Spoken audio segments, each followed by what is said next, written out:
मुवकरमा दर्ता भएका व्यवसायका लागि बजेट 2083-84 ले विशेष छुटको व्यवस्था गरेको छ र त्यही छुटको बारेमा आजको यो भिडियोमा डिटेलमा बुझौँ है त। हेर्नुस् त, कुनै पनि व्यवसाय यदि मुवकरमा दर्ता छ भने उसले कर अवधि सकिएको 25 गते भित्रमा मास्केवारी, जसलाई हामी भ्याट रिटर्न र कर रकम बुझाउनु पर्ने हुन्छ। यदि यो कर रकम र मास्केवारी नबुझाएमा उसले कर, थप दस्तुर, ब्याज, जरिवाना भविष्यमा बुझाउनै पर्छ।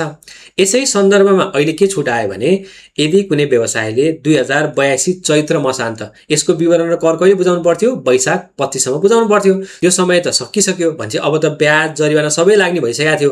तर बजेटले के भन्यो भने 2082 चैत मसान्त सम्मको विवरण र कर यदि तपाईले 2083 पुस मसान्त सम्म भनेको 2082 चैत मसान्त सम्म भनेको हिजोका दिनहरुमा हाल्न बाँकी विवरण कर 2083 पुस मसान्त भित्रमा कर त बुझाउनै पर्यो।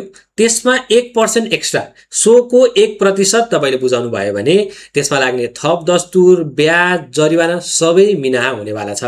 भनेपछि हिजोको दिनमा तपाईले यदि विवरण र कर टाइममा नबुझाउनु भएको भए 10% को थप दस्तुर, ब्याज सबै कुरा लाग्थ्यो भने आज तपाईले के गर्नु पर्यो? अब चैत मसान्त सम्मको त्यो भन्दा अगाडिका जति पनि विवरण छन् 2083 कहिलेसम्म? पुस मसान्त सम्म यसको विवरण पनि हाल्नु पर्यो, कर पनि बुझाउनु पर्यो। बुझाउनु भयो भने कर त यसै बुझाउनु परिहाल्यो, त्यसको 1% जस्तै 1000 रुपैयाँ कर छ भने त्यसको 1% थप्नु पर्यो। अनि त्यति तिरिसकेपछि दस्तुर जुन 10% लाग्थ्यो, ब्याज जुन 15% लाग्थ्यो, यिनीहरू केही पनि नलाग्ने भयो, जरिवाना यिनीहरू केही पनि नलाग्ने भयो। बजेटले ल्याएका यस्तै थुप्रै चेन्जेसहरू डिस्कस गर्नका लागि हामीले यही जेठ 20 गते बेलुका free webinar on changes made by budget 2083-84 लिएर आएको छौँ। वेबिनारमा जोइन गर्नका लागि तपाईले हाम्रो वेबसाइट www.accountantsaddhanepal.com मा गएर आफूलाई रजिस्टर गर्न सक्नुहुन्छ र व्यवसायसँग सम्बन्धित यस्तै अन्य जानकारीका लागि हामीलाई फलो गर्न नबिर्सिनुहोला। एकाउन्टेन्ट्स अड्डा।